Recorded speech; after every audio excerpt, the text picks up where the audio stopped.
Hello, hello. Welcome, everybody. How's everybody doing tonight? Guys, we need some Friday night energy. How's everybody doing tonight? Woo!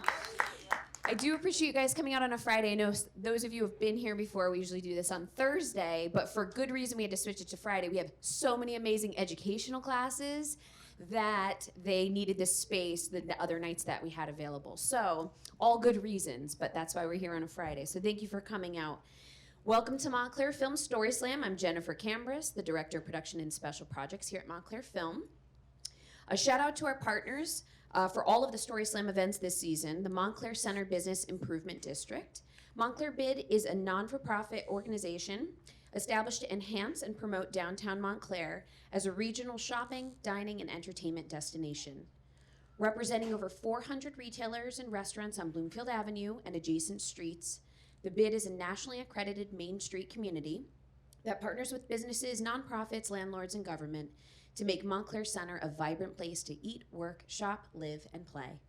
We are so thrilled to work alongside them for this program year-round and during our annual festival. A few announcements before tonight's event. Tomorrow night, March 23rd, we do have Montclair Improv Comedy here at Cinema 505. Yeah, I love that enthusiasm. Woo!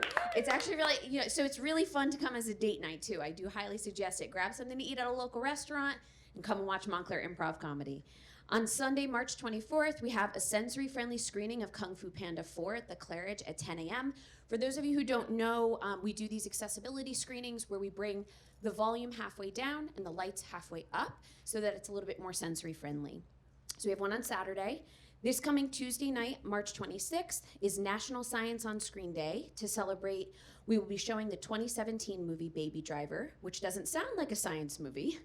But before the film, we'll be featuring a pre-screening talk entitled The Overlooked Battle, illuminating the psychological and cognitive repercussions of struggles with understanding speech despite intact hearing. It's presented by an associate professor of communication in the Communication Sciences and Disorders department at Montclair State University, and it's going to be very fascinating.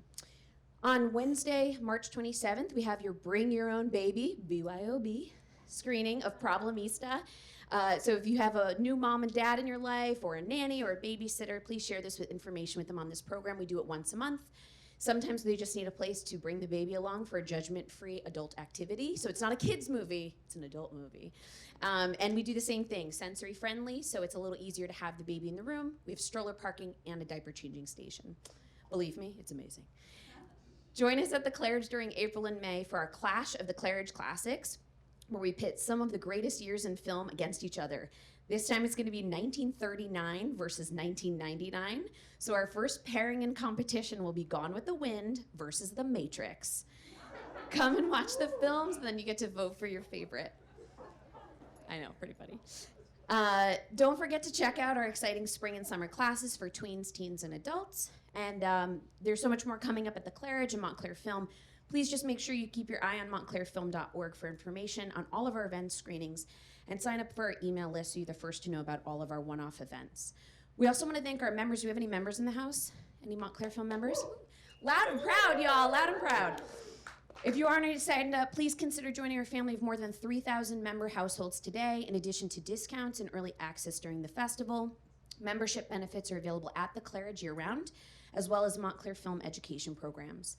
The bar is open tonight. We have our lovely bartenders in the corner. Please feel free to get some concessions while I'm making these announcements and during deliberation. Please note our fire exits on your right and your left, and your restrooms are on your left and outside the exit. Without further ado, I'd like to introduce you to your host for the evening, Duncan Miller.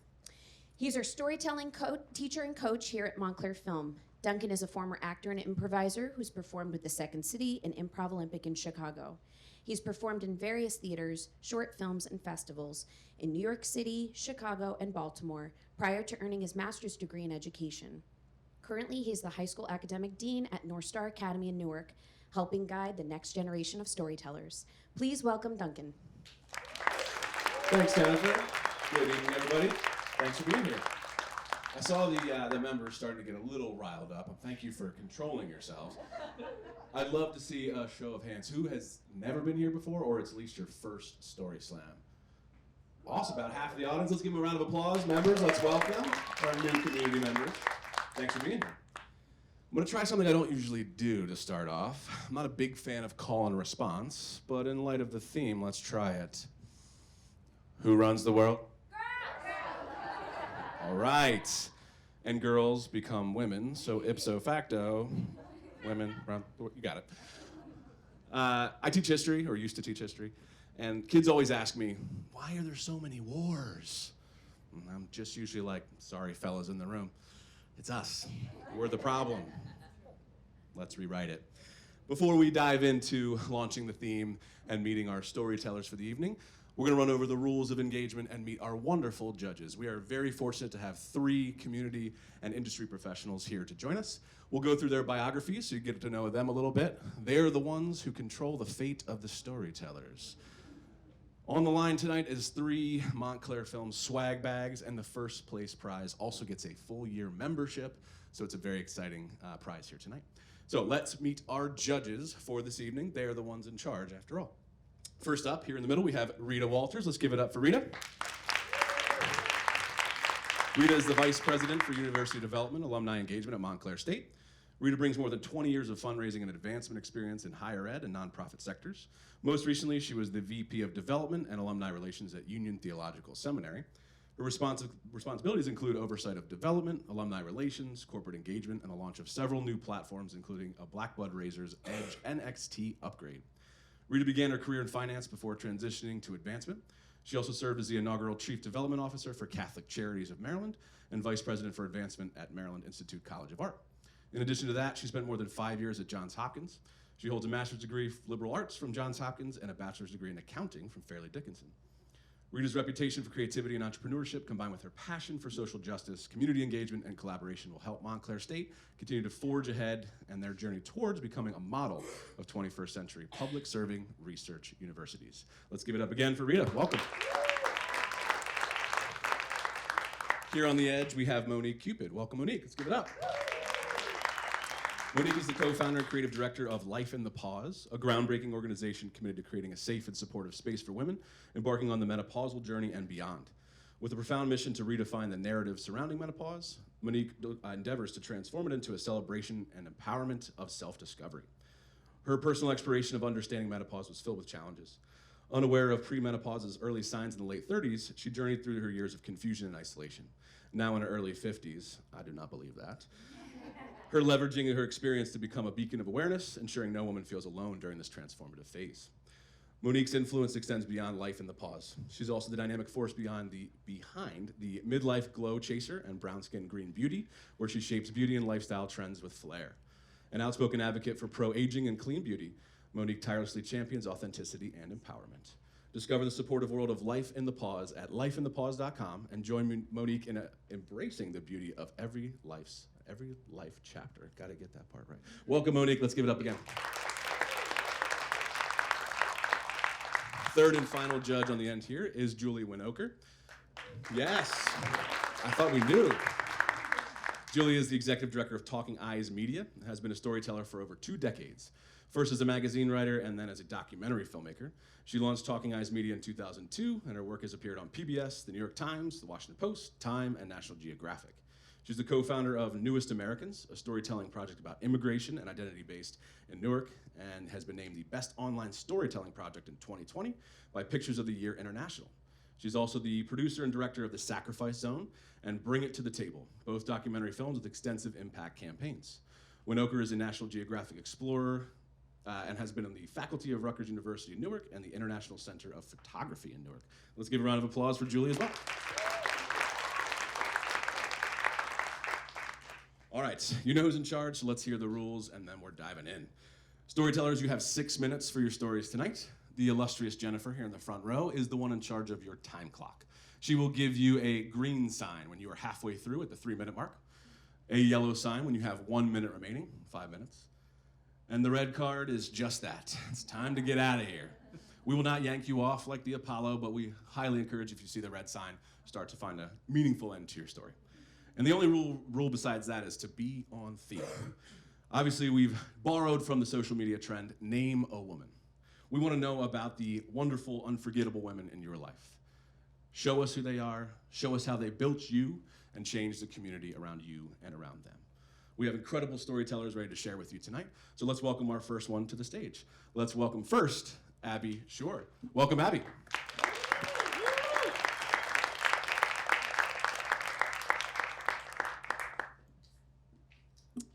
Okay. So I'm actually going to talk about 3 very important women in my life. Their names are Marcel, Marlo, and Emma. And I will admit, when I first learned about Marcel, Marlo, and Emma, I thought that they were assholes. They broke my son's toys. They pushed him down. They spilled his snacks and kept him up at night. They were also nocturnal and could fly through walls. They were imaginary, but they were very real to him. And my son is very empathetic. He's very sensitive. He's the kid that's on the playground voguing instead of walking, and won't play competitive sports because that means taking something away from someone. So I thought, this is troubling that he's inventing women to abuse him in my home. And I said, I'm sorry, but if Marcel, Marlo, and Emma cannot behave kindly, they will have to leave. To which he said, Mom, they can't leave. They have nowhere to go. So this is the story of Marcel, Marlo, and Emma as told to me by my 3-year-old son at the time. It all started when Marcel bought an iron and Emma left it on, and there was a terrible house fire. They lost their shoes, their clothes, their pirate's booty. They had to flee. And they decided the best place to stay was Chuck E. Cheese. They lived at Chuck E. Cheese for a good 24 to 48 hours, I believe, because they ate a lot of pizza, and they got to do this special ticket booth. I forget what that's called. But then one of them decided it was too loud, and so they went to Nepal. Nepal was gorgeous and calm, and the food was great until, bam, Hurricane Sandy hit. Now, Hurricane Sandy happened before, I think he was an infant when it happened. So this was imaginary Hurricane Sandy, but it wiped out Nepal. And Marcel, Marlo, and Emma were on the run again. And this time, of course, they went to Hollywood. Hollywood was a longer trip. So they had to go on 5 different boats. They had to wear their jackets, which they did not like. And they got to Hollywood, only got a couple of auditions, and then Hurricane Sandy hit Hollywood. That's what it was. So wham! Hurricane Sandy washes out Hollywood, and that's how they wound up in his room. To which I said, well, my first thought was, stop bringing snacks into your room and blaming it on imaginary shit, right? So you're doing this. But then I thought, you know what? These 3 are not so much jerks as they are kind of guardian angels. He had no way of knowing this because, again, he's 3 years old. So these 3 places that they visited are very important in my life. Chuck E. Cheese. I've been in treatment for obsessive compulsive disorder and germophobia for most of my life. And so the one time I did go to Chuck E. Cheese with him, I had a fanny pack of Purell and Xanax. And I still cried in the bathroom, which I did not show him, but that's my experience of Chuck E. Cheese. And he just wiped it out with one hurricane. And then Nepal, again, never told him this, but the night after I got married to his father, I said, this has been a terrible mistake, and I don't want to be married. Not a great way to start a honeymoon, by the way. But I went to Nepal to sort of connect with myself and flee, maybe, and I worked in an orphanage, and that's when I actually realized I do love my husband and I want to make a family with him. So another really important place to me, and it got washed away. And the third place, Hollywood. If you haven't noticed, I didn't get picked up as the quirky next door neighbor in Hollywood. I spent most of my time in Hollywood. It was a hot 2 months, I think, where I was either drinking or on the treadmill or drinking on the treadmill and came home. So all these 3 places, he took this imaginary storm and wiped them away, which is kind of what I've been in therapy for years and have never been able to do. And I said to him, you know, I'd really like to hear more about Marcel, Marlowe, and Emma's adventures. Like, where are they going to go next? How's it going to work out? And the more I asked, the more that he kind of got quiet. And then kindergarten happened, and it was an information blackout. Like, he would not talk about them anymore. He started coloring in the lines. He wanted to have play dates with real people. I found out, like, Marcel bought some property in Boca. Marlowe turned 40 and changed her name to Penis Face. But that was it. And so I left it alone, and I tried to do my own work. And one night, not so long ago, I said, do you remember those 3 women, Marcel, Marlowe, and Emma? And he kind of looked at me and then shook his head, and he said, you know they're made up, right? And I said, yeah, but I still believe in them. All right, thanks for starting us off, Abby. Let's keep it going for Abby, sure. Very nice. This kid is either going to be a travel agent or write the next, like, Sharknado series. Wow, traveling hurricanes coming after you. All right, great start. Welcome, come on in, please join us. We have some seats out there. If you want to scooch down and make room, that would be awfully community-minded of you, but no pressure at all. All right, we're going to keep it going. Let's welcome to the stage our second storyteller of the night, who's being very kind and community-minded. Welcome to the stage, Michael Kovacs. Welcome, Michael.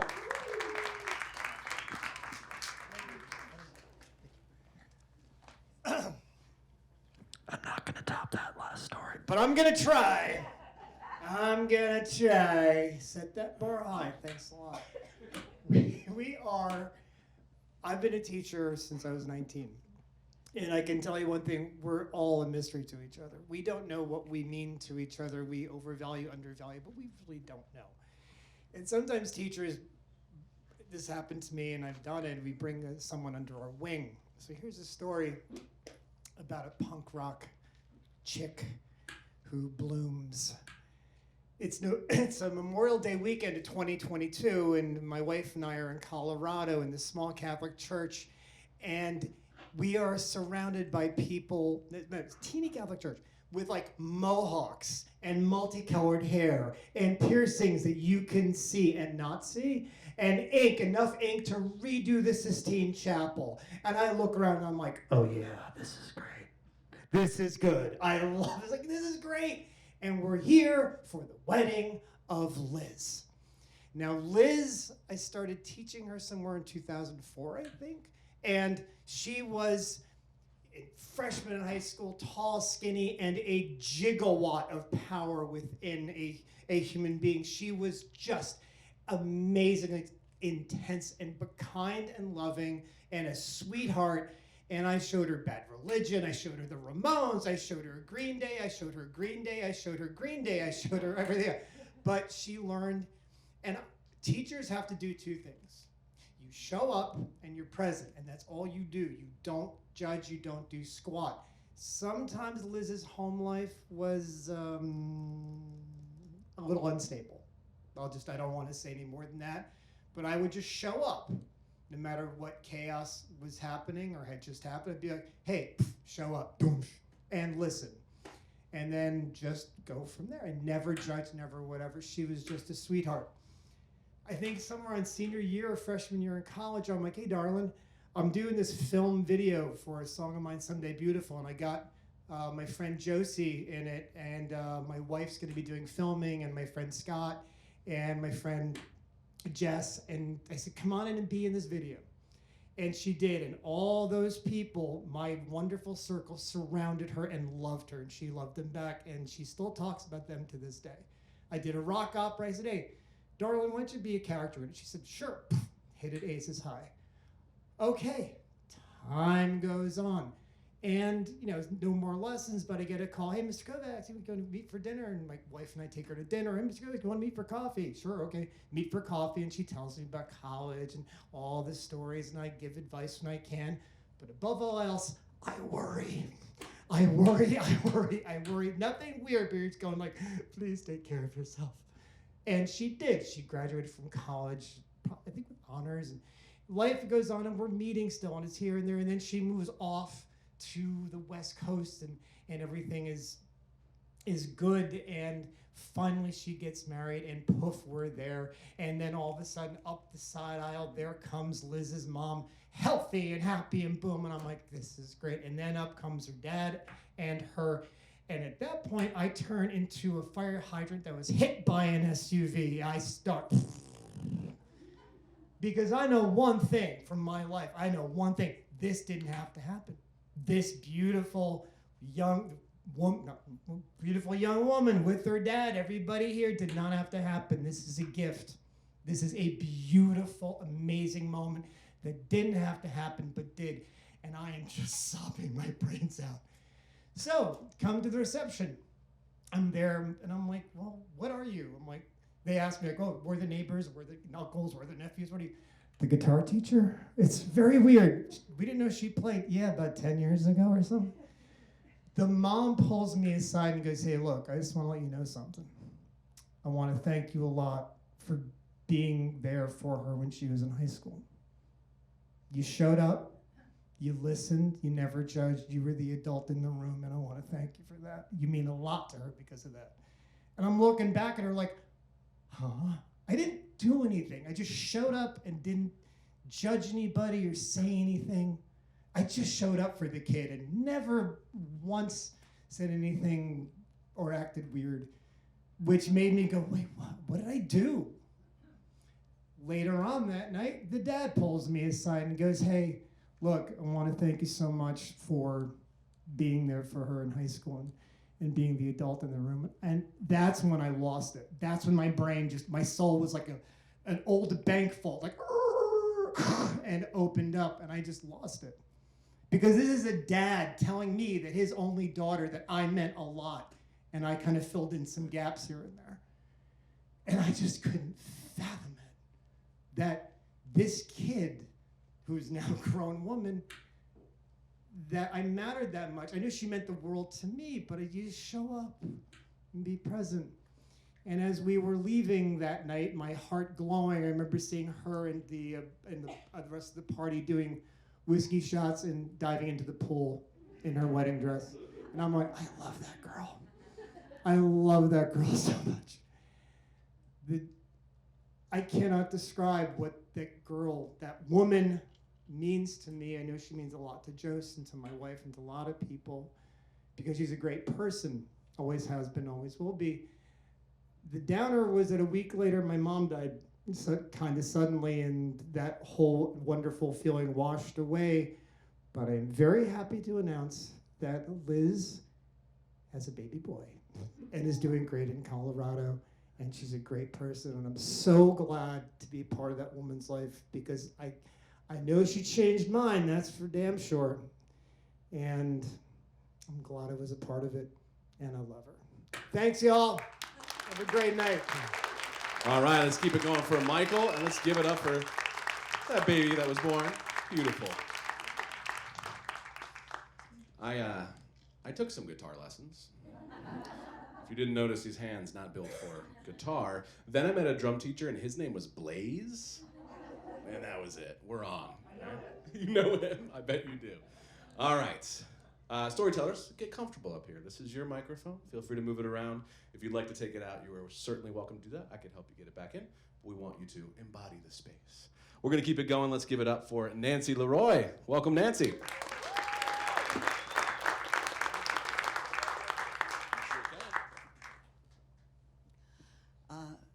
Her name is Marianne, Marianne.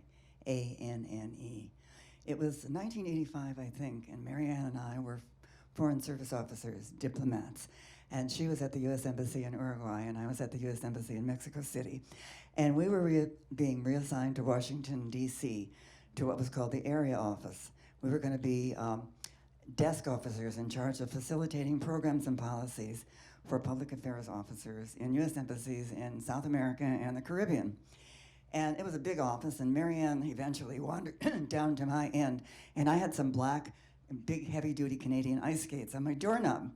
And Marianne wondered about that, and I said, well, my previous posting before I was in Mexico City, I was in Ottawa, and I was skating on the Ottawa River. And this was the mid-'80s, where it was really trendy to work out, especially for women. And I did not want to go to a scuzzy gym. So I told Marianne I was going to do my workout by ice skating. And she pointed out to me that there weren't a lot of ice skating rinks in Washington, D.C. And before I knew it, I was her workout partner, going to a scuzzy gym 3 times a week for over 3 years. And that began what was to be more than a 30-year friendship with Marianne. And we were unlikely friends because, first of all, she was about 16, 17 years younger than I. And she had a personality that was really, really different from mine. She was a helper, and I was basically a helpee. And it worked out really well for me because Marianne absolutely was so amazing at being able to intuit people's problems and work her way through it in a way that sort of seemed so logical that you hadn't even thought of. And, I have a glass that's a water glass, and it's a tall one, and it has a red line around the middle. And above the red line, it says glass, it says half full. And below the red line, it says half empty. And Marianne's glass was definitely half full, and mine was half empty. I always sort of knew what I didn't have, and she always knew what she did have. She eventually left the Foreign Service and got an advanced degree in organization development. And so she was able to take these helper skills that she had and use them not only for individuals, but for entire organizations where she helped them figure out their goals and incentives for employees and what they were going to do for the next 6 years or whatever. She was really good at it. She did have some challenges. Her marriage to her Uruguayan husband broke up. And years later, as she was very busy with her organization development life, she was diagnosed with I have a hard time even saying it. She was diagnosed with stage 4 breast cancer, and she had to undergo intense chemotherapy and radiation therapy. And I remember seeing her in the midst of it, and it was one of those hot DC summers where it's horrible, and she was wearing a wig that we had actually bought together when I went with her to try them on for her. And she ripped that thing off her head, and I just saw her face, which was so, so difficult. And I still have a hard time forgetting that. But she magically and amazingly recovered. She did an amazing job. And her organization development work grew. And she was posted to do some temporary work at the World Bank in Istanbul, Turkey. And while she was there, a whole bunch of the people who were doing workshops went off to have dinner together. And she was walking with this guy next to her, and they went off to have dinner. And suddenly they didn't see the other people, just the two of them. And they went and sat down on a park bench. And they spent the night talking until the sun rose the next morning. And when Marianne came back to DC, she could hardly wait to tell me that she had met her soulmate. And it was like, I couldn't believe it. She invited me immediately over to meet him, and he was this really charming guy who obviously adored her. And he turned out to be a Belgian prince, even though he had lived in the United States for 40 years. He was a prince, and he was 33rd in line for the Belgian throne. I mean, it was amazing. They had to undo a lot of their lives to get together, but they finally did. And they got married. And then, when they got married, Marianne became a princess. Only in Belgium, but it was still really nice. So the pandemic hit, and we started Zooming, Marianne, me, and Louis, and a couple of other of our really close friends. And we began to notice that more and more Marianne and Louis, they were not just such an item, they were together. They had a sort of glow about them that not only made them special, but it a bit kept out other people. And we could sort of feel that. And then surprisingly, Marianne and Louis sold their really jazzy house in Georgetown, D.C., Washington, and they bought a rundown cottage on the Chesapeake Bay, and they tore it down, and they were building up this other wonderful thing. I haven't seen it, But in my mind's eye, I can imagine it. It has a really big kitchen because the two of them are amazing cooks, and a large front porch. And on that front porch, they're sitting in two gloriously designed rattan chairs with bright and colorful cushions on them. And the chairs are about a foot apart, and their hands are both down below, and their fingertips are touching. And they're looking out over the Chesapeake Bay, watching the sunset. And I know that Marianne's glass is not only half full, I'm sure it's overflowing. Thank you. Beautiful. Thank you, Nancy. Let's keep it going for her. We should all be so lucky to have a Marianne in our lives. Thank you. Beautiful. All right, we had one storyteller who called in sick tonight. So what that means for you, if you have a wonderful person you'd like to tell a story about tonight, we love a volunteer. You don't need to do it now. I'm giving you time to chew it over. Think about it. When we get closer to the end, I'll ask for any volunteers. We'd love to add at least one storyteller to our run of show tonight. So, time to think. But for now, you don't have to think. You got to just enjoy our next storyteller. Let's welcome to the stage Dana Von Thayer. Welcome, Dana.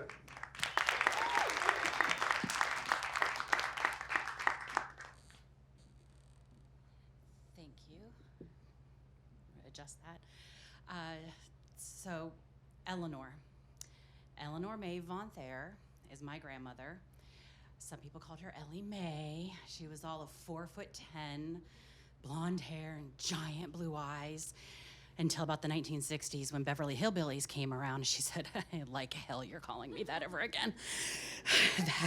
that ruined all of her very delicate sensibilities. Ellie was born in November of 1918, just after World War I had ended. So she was from an Amish family. They had been about a generation removed from the Ordnung, but certain things remained. She never wore a pair of pants in her life.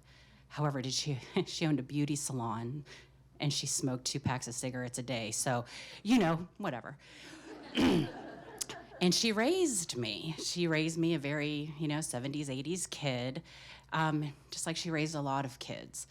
When she was 17, she was the oldest daughter. She had a sister, and like a lot of families at that time, they lived in a giant old house and generational living. You have grandma, you have some aunts, you have some uncles.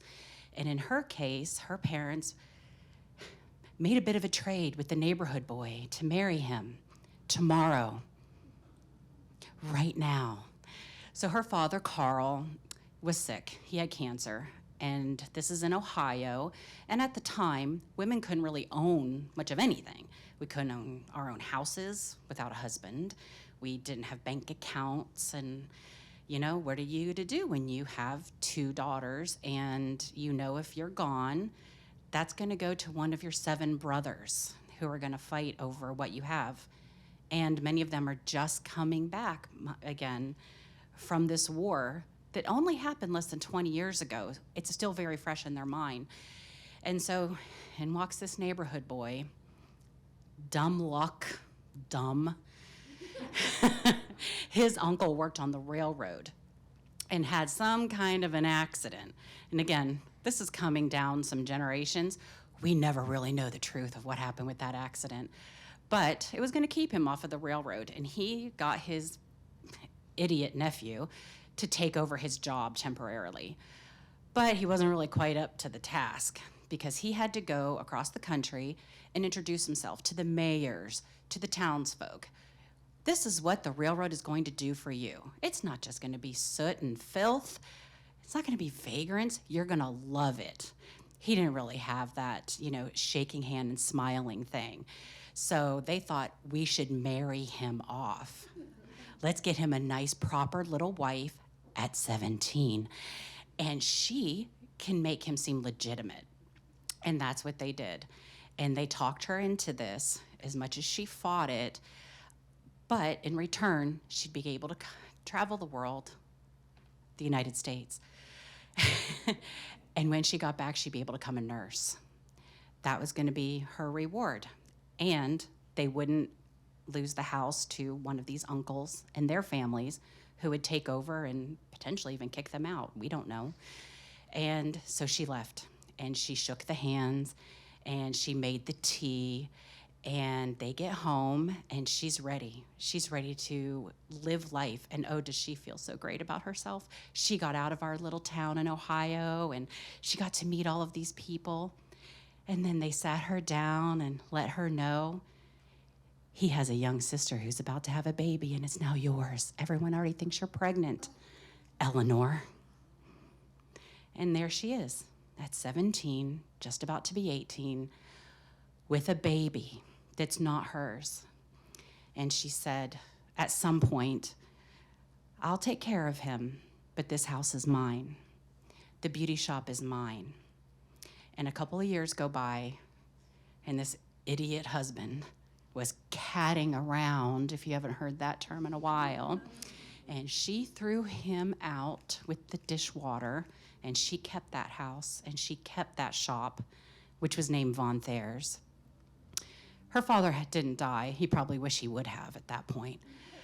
And she raised that little boy, and she took care of him and everybody else, including her sister's son, because when she realized she could get divorced too, she got remarried, and they moved somewhere in the desert in Arizona or New Mexico, and they didn't want to bring her little boy with them because new life.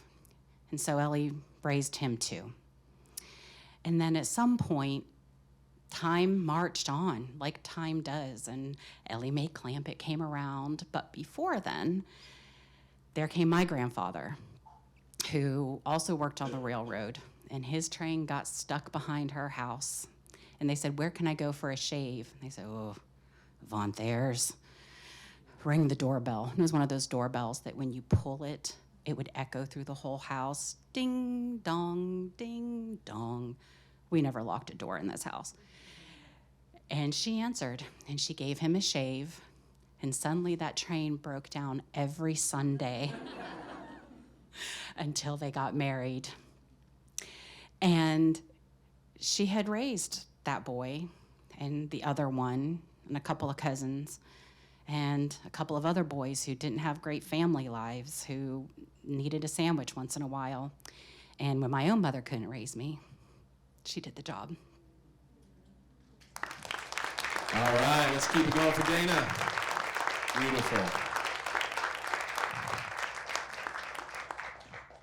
Let's just be really honest. Raise your hand if somebody else's mom or grandmom or auntie or anybody has helped raise you or contribute to your life, even though they didn't have to. Mm-hmm. Thank you, moms and alternative moms out there. We appreciate you. All right, we're going to keep it going. We have 3 more on the list, but we're looking for 1 more if you're interested. Let's give it up for Bridget Playset. Come on up, Bridget. Welcome.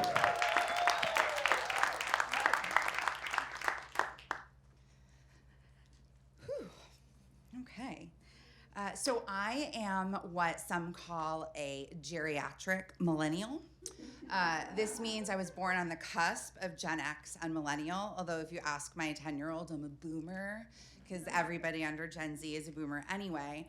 And this is only relevant in that when I saw the theme was name a woman, I really thought it was more like a Gloria Steinem thing than a Charlie D'Amelio thing. And then I Googled it, and I remembered that despite this, youthful 43-year-old exterior, I am Walter Matthau on the inside. And so I did what I do with TikTok trends when I find out about them 6 months later. And I test them on my husband, which is how he's been slapped with sandwich bread and had ice buckets dumped over him several times, although he's never been on social media. And he passed. I said, name a woman, and he said, Bridget Playset. And I was jazzed, though not entirely surprised, because, 15 years of being in a loving partnership. And so my husband is very, very afraid of me. And it's not so much like an overt terror campaign, as it is I come from a long line of terrifying women. And so tonight, TikTok be damned, I say the name Eddie Hallstein, my maternal grandmother, the non-trendiest of women. Oh, but God, I loved her. She was, in so many ways, so scary. I mean, my little sister is still afraid of her, and Grandma's been dead for 25 years. When we were kids, my siblings would beg to get out of going to visit my grandparents, and I would beg for them to leave me there because I wanted to watch TV with Grandma and like judge people. I would sit on the floor, and she had beautiful hands. I would trace every line and vein in her hands to commit them all to memory. As a teenager, I had the marquee late 90s job folding tank tops at Abercrombie and Fitch. And when it was dinner break, I would spin the bottle in the back room with very pretty people wearing plaid and run to the retirement community just outside the parking lot and eat meatballs and buttered peas with my grandma. She, was everything. So she told me that I was as beautiful as the Mona Lisa, which was amazing. And she also told me that I looked just like her, which I pretended not to be offended by. And then some nights she would read the grown-ups' coffee cups, the thick lines that were left behind after drinking their Turkish coffee from delicate cups. And her fortunes were so judgy too. My grandpa did what she wanted before she even asked. It was like she cast a spell, which she might have because she was an actual witch. But Eddie Hallstein earned the right to her seemingly effortless ability to scare children and men. When my grandfather was sent to a labor camp as an enemy of the state in communist Romania, my grandmother was left as a single mom to two very young girls. My aunt was 3 and my mom was 1.5. The government didn't allow my grandmother to seek a job unless she met 2 conditions. 1, divorce my grandfather, who probably wasn't going to make it out alive. 2, denounce her Judaism. I'm so sorry, I have to grab my water. Oh, that's your water. You heard it. Thank you. Second, she had to denounce her Judaism. She did neither. Instead, she fed and housed her babies by selling nearly everything they had in their house on the street. Her family in Israel would send her more clothes, and she would sell those too. As her girls became school-aged, they were made to wear red scarves around their uniform, a mark of compliance with the government, and often didn't and got in a bit of trouble for it. And when they would come home and tell their mom about it, she would say, "Well, we're not communists." My grandma, all 5 feet of her, took on communism and kind of won. After a long standstill, the government relented, and she was able to get a job as a bookkeeper.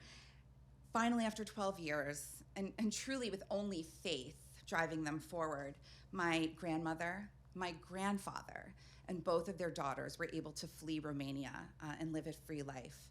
It wasn't an easy life.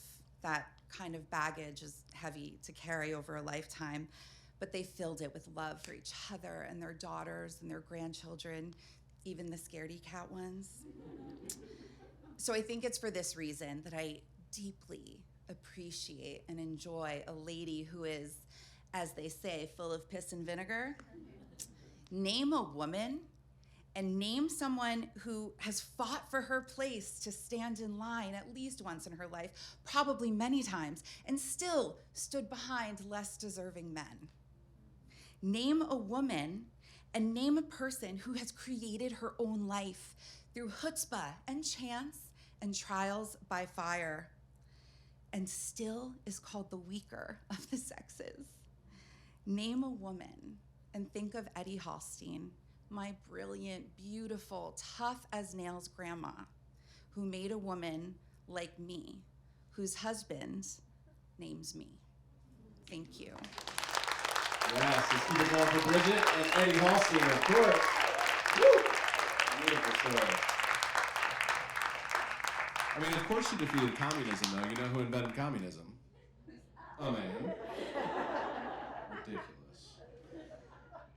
Not a good segue, sorry Luke, but the next guy to tell a story is also a man. His name is Luke Ward. Let's give it up for Luke. Come on up.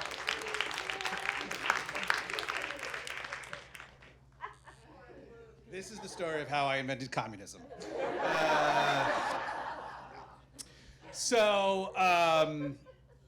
For the theme of this storytelling, I was trying to think of powerful women that have come into my life. I'm married to a woman who is a 3-time cancer survivor. I have a child who was assigned a female gender at birth, who at 9 years old has had the confidence and the self-awareness to say, no, I'm non-binary. I don't subscribe to that. And so I was like, wow, I'm surrounded by powerful women. Who can I talk about? And I realized there is one woman who came into my life, who I met and really just was so in awe of her strength and her power and her confidence. And that woman was Judge Judy Scheinlin. And so this is the story of when my wife and I met Judge Judy. So years ago, my wife is a huge Judge Judy fan. Every morning before work, she would watch Judge Judy because she needed her own brand of Judge Judy justice just before she would go to work. And so they had on Judge Judy's Facebook page a contest to see who was the biggest Judge Judy fan. You could either write an essay, submit a video, and there was a third thing I can't remember, so I'm just gonna say it was an interpretive dance. So my wife wrote a song on the ukulele about how amazing Judge Judy was, and she won. And so they flew us, all expenses paid, to LA. We stayed in an amazing hotel. We had a great time. So they drove us to the set. Now I don't know if you've ever been to a studio lot, like Warner Brothers, whatever. Judge Judy is basically filmed in the HR department. It is a tiny little studio where they film that and Let's Make a Deal. And so they bring us through the back, and Let's Make a Deal was like on hiatus. So like we walk in, and it was just dust-covered zonks everywhere, and it looked like an apocalyptic Double Dare sort of situation. So anyways, so we go and we get to sit in the gallery with all of the actors. The gallery is filled with, and I say this coming from a family of performers, the worst actor stereotypes of all time in LA. Everybody was like, man. Oh, through each case, it was really annoying. So anyway, so we see the first case, and it's amazing, and then they reset to do the next case, and so we get to go take pictures with Judge Judy and Bailiff Bird, who's my favorite, because he's the best job. He just does crossword puzzles the whole time. It's amazing. My wife amazingly was in awe of this woman, and she stood her ground, and she was like, oh, it's so nice to meet you, and she just was like looking up to her, which was tough because Judge Judy is about 4'5". This woman is like this. And so we met her, and then we did another case, and it's amazing watching her work because she no matter what the case is, she doesn't show it on her face, she just she's very stoic, and so we thought, like, we watched some case where it was like this guy who like wrecked an apartment, and he was fighting for his whatever, and it turned out he was like a white supremacist who like sacrificed chickens, but Judge Judy didn't tell us that. The crew told us that later, because she keeps it close to the vest.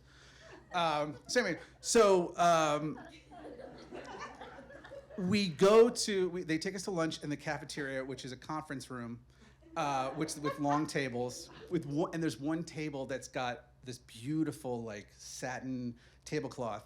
That was Judy's. And so we go in and we sit down, we have our lunch, and we're there, and we're at the table next to Judy's, and we're eating literally like this. It's like, what are they talking about? What are they talking about? Just trying, all of us trying to hear what they're talking about, which was nothing. And eventually, Judge Judy comes into the room, and she, apparently the robe is padded because this woman was 45 pounds soaking wet. I was literally like, please, no one slam a door. It will blow her away. She is so tiny, but she's so powerful. And so she came in and she sat down at her table and she was like, hey, I want to meet the contest winners, because we were there with the photo and the interpretive dancer. And and so she just got to know us, and she just was talking, where are you from, and blah, blah, blah, and we were just telling stories. And so she said, okay, something reminded her of something. She's like, oh, this reminds me of a story. I'm gonna tell you this and then I have to go. And she goes, do you know who William Shatner is? And my wife, who knows I'm a big nerd, goes, he's a nerd, he knows who he is. He knows who he is. And I was like, yeah. She's like, okay, great. Calm down, lady. And so she's like, okay, I was on William Shatner's talk show not too long ago. And at the time, you had to bring him a gift. That was like a big thing.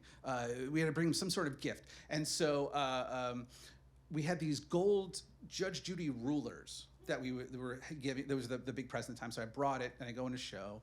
And everything starts out fine, but then he's really pressing me. And he's really talking down to her, and he's really not harassing her, but like demeaning her. And, what was your childhood like? In a way that's like trying to make her seem weak, and she's not having it. And as she's telling the story, she's just like, this, she didn't say son of a bitch, but her face said it. You know what I mean?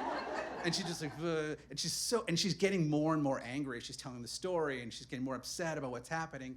And so finally, the two of them are just not happy with each other. And it gets to the end of the interview, and she's like, oh, I'm supposed to give you a gift. It's a ruler if you've got anything that measures 12 inches. And then she just leaves.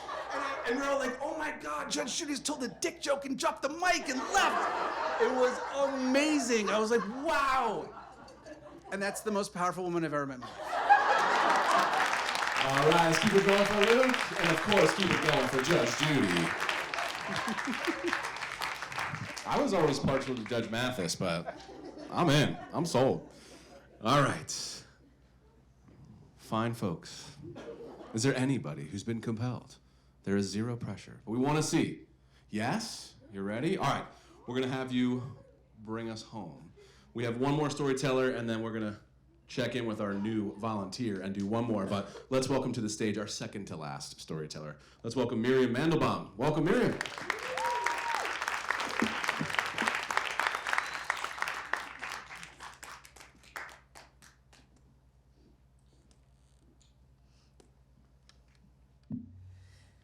This is the first time I've ever done anything like this, so please bear with me.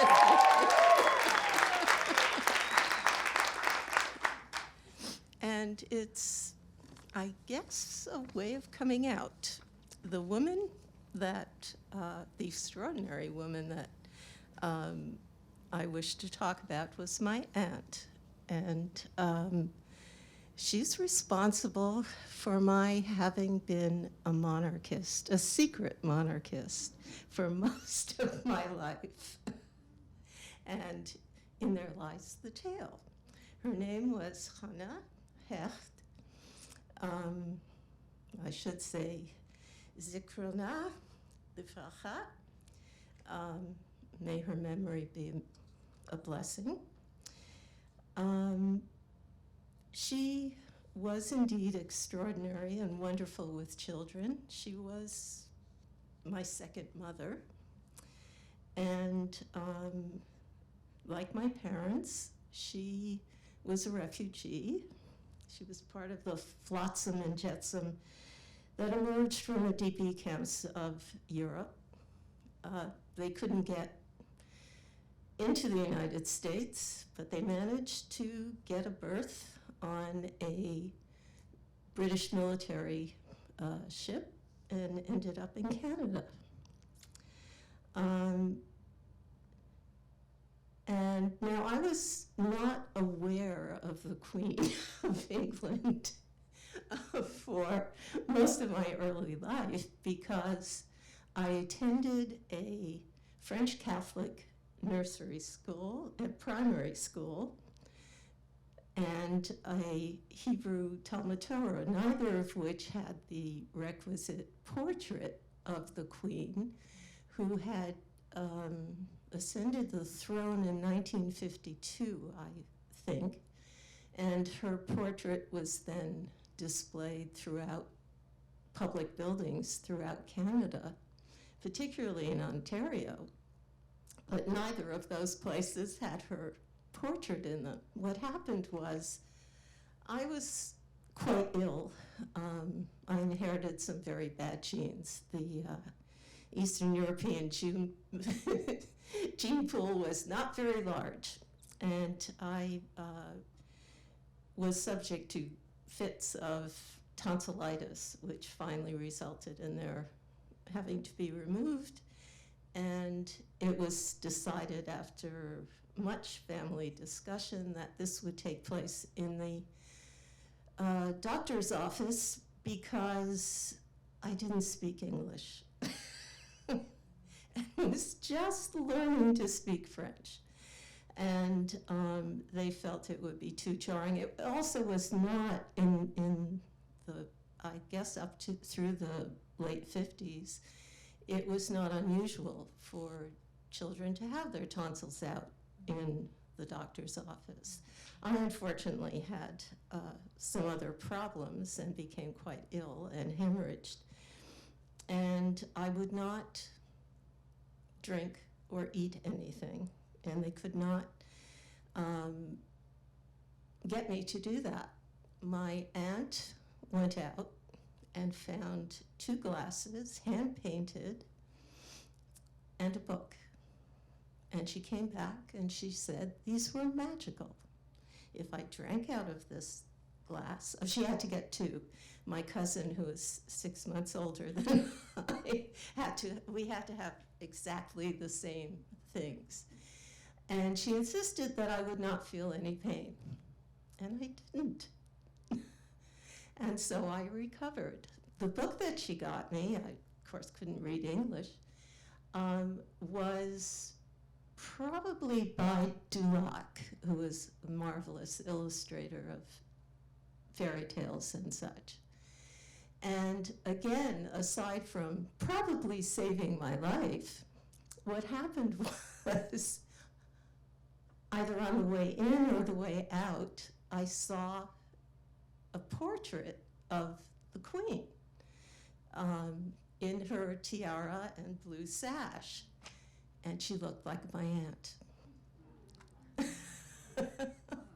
And for the rest of my life, until the Queen's death, I now feel I'm free to drop my monarchist stance. My husband took great pride in saying that I was a socialist monarchist. In any case, my aunt continued to use her creativity and incredible kindness in my life. And she finally, well, at that time, once I recovered, she convinced me that a career as a pirate or a RCMP, Royal Mounted Policeman, or a cowboy was probably not what I wanted to do, but the book she had gotten made a difference for me, and I became a bibliophile and an antiquary. I never met the Queen, but I did meet Princess Margaret, who visited the New York Public Library where I worked in the Rare Books and Manuscripts division. And had I known she was coming, this was a truly American moment for me. I was dressed in jeans and an old sweatshirt because I was moving 15th century books when she came.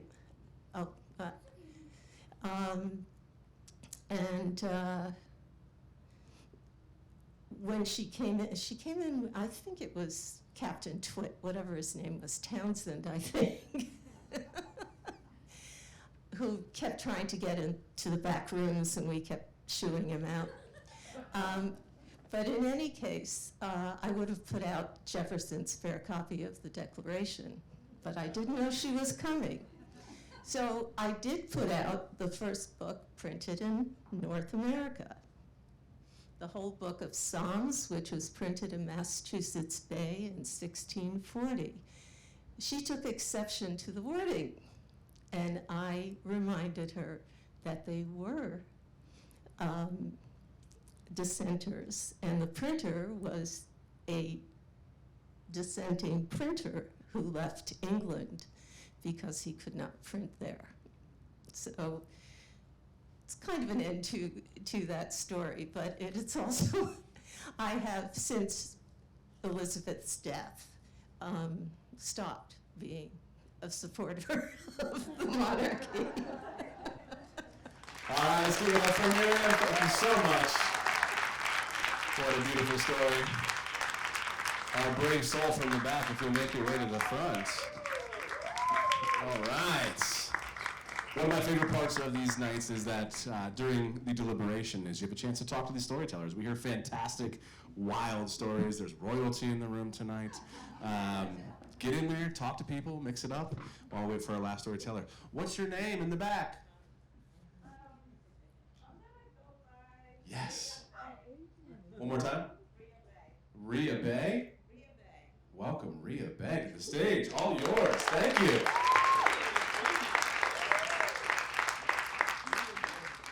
So I totally was not expecting to do this, but when opportunity knocks, I answer the door, right? So December 22nd, 1931, a child was born in a home in Scotland Neck, North Carolina, and she was born at home because the hospitals were segregated and she could not get there. Her mom could not get there. Her mother was Mary Davis. And she lived a tough life. She was a darker-skinned black child, and in segregated America, the darker your skin was, the worse you were treated, as in many other countries in the world. And so she lived her life, and she played little games just like all children do, and she found her way through segregation, never really complying the way she was told. Her mother got sick one day and she had to go to the doctor's office. She had to go to get the doctor. And she would normally have had to go to the back door, but she went to the front door of the doctor's home and demanded that they answer her. So the doctor drove to where she lived, and her mom lived, and her dad lived, and she had to run back to the house because the doctor would not allow her to be in his car, even though her mother was extremely, extremely ill. So fast forward to, I guess, the great migration of blacks who needed to work and find work in the northern states and in the western states, in Chicago and other places. She leaves Scotland Neck, North Carolina. I'm sure all of you have heard of Scotland Neck, North Carolina. So she leaves Scotland Neck, North Carolina, and she heads north. She lives with her brother for a little while, and she goes and she works at Greystone Park Psychiatric Hospital. There she is still facing challenges of racism and sexism and all the isms that come along with being in this skin. And she then she gets jumped, actually. This story is so crazy. She gets jumped by this resident at the psychiatric hospital.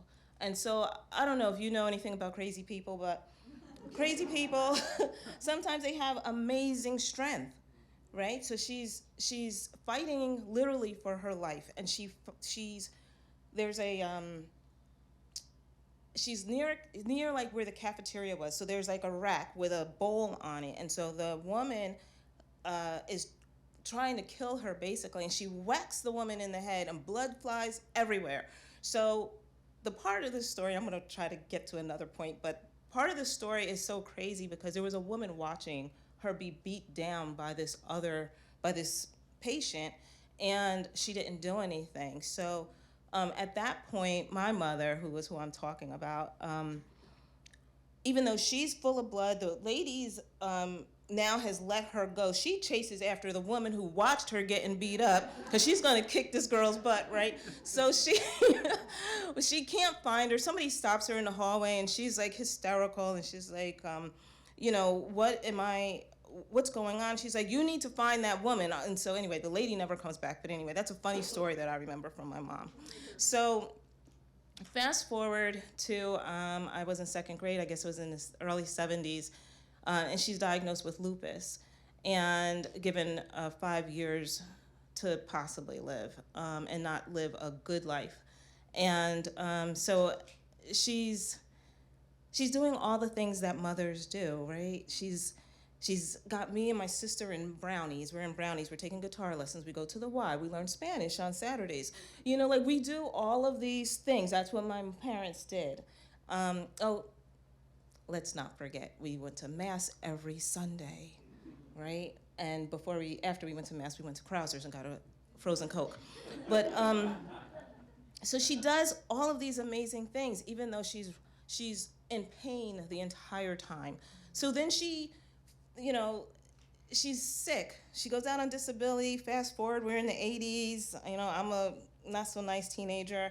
I mean, I was nice, but I wasn't like always obedient, which was not that great. So, so she's really sick now, right? She's out on disability.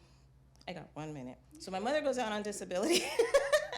My mother goes out on disability. She's dealing with me and my nonsense. Fast forward to, like she's just very sick. She ends up, we almost lost her in 2000. And so in 2000, and she's now the age of 70 years old, and she decides that she's gonna learn how to swim because it was something she always wanted to do. She went for chemotherapy, which was a experimental, because they were like, listen, we don't know what she's probably gonna die, right? So we're gonna try chemo. It's a new treatment for lupus, possibly. It may work, it probably won't. So they try it, it works. She learns how to swim at 70 years old. She goes to the Y, she tries to get all her little church buddies. Now she's now left from being a Catholic to being a Baptist, but she's trying to get all them women at the church to go to swim lessons at the Y, right here in Montclair, at the Montclair Y. And she gets a few of them, but they're not consistent. But she gets up every morning at 6 o'clock and goes to her class. And then she makes these amazing cakes. Anyway, she's just an amazing, amazing woman. And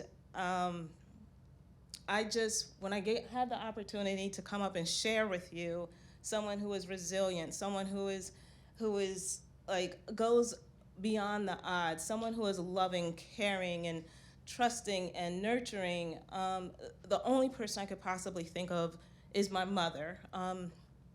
She and my dad stayed married for 59 years until death did they part.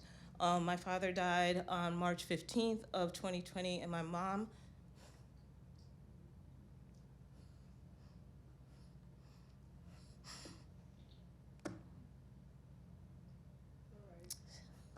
I almost got through this, but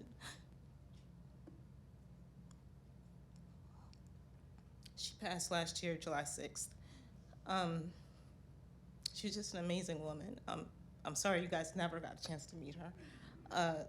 She did everything. She learned how to write Braille. She transcribed a Braille book. Like she just, I guess my message to you from my mother is whatever it is in your heart that you want to do, go after it with all of your heart and don't give up.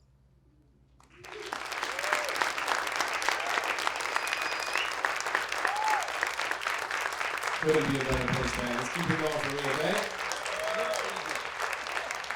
And let's keep it going one more time for all of our storytellers tonight. Thank you so much.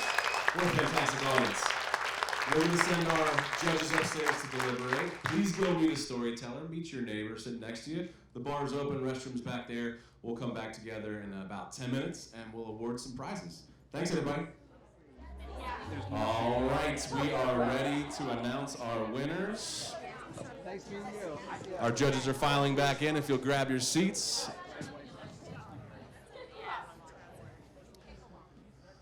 Thanks again to all of our storytellers. You've been a fantastic audience. Storytellers, just to give you a heads up, whether you win or not, we want to document tonight's evening. So we'll take a picture with our winning storytellers, with our judges, and then we want to take a group shot together so we can use this for our archives. And of course, we will have the recordings and photos on the website in the next week or so. So you have that for your records as well. So let's get started with our winners. Our third place winner We'll announce that one first. How about that? Do I stand up in front or do I just? Oh, that's good. Hello. Hi. I just want to thank everyone for coming out and our storytellers. Thank you for your compelling stories. It was great. They were funny. They were just excellent to hear. And we went up and deliberated, and we came up with our 3 winners. And this one we picked was kind of interesting. No, I shouldn't say that. It was interesting. That was poor choice of words. Very interesting and funny as well. And we went with Luke Ward. Give it up for Luke Ward. Come on, Luke. Yep, come on up. Get your swag bag. Let's get a photo. Congratulations, Luke. You're welcome. Here you are. Strike a pose. All right, thanks, Luke. If you all just head down to the side, we want to get one last picture at the end. So if you're hanging out up here, Luke, perfect. And our second place winner. If you want a drum roll, you're welcome to. Where's the drum roll? Yes. Fantastic. This second place goes to somebody who shared a beautiful, moving story that introduced us to a woman through humor, vulnerability, celebration, some skepticism, and we really enjoyed it. Bridget, play second. All right, Bridget, come on up. Nice job. Congratulations. Beautiful story. Well done.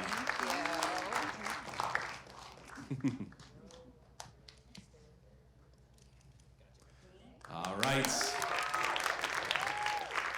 And if you have the energy, our final drum roll for our first place winner, swag bag and membership. Well, it was a really hard decision, I think, for the 3 of us. We initially did like a straw poll, and this person's name came up like instantly with all 3 of us. And so we are really excited, and your story was amazing, and we followed your journey and the arc. It is Abby Scher. All right, Abby. Congratulations. Well done. Let's get a photo with our winner.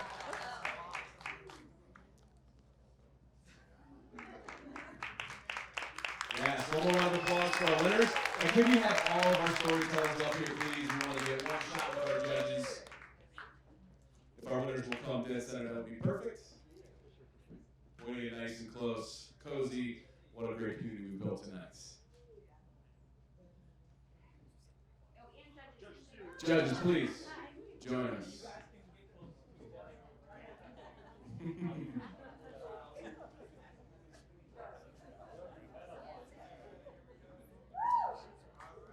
Yes, give it up for our storytellers.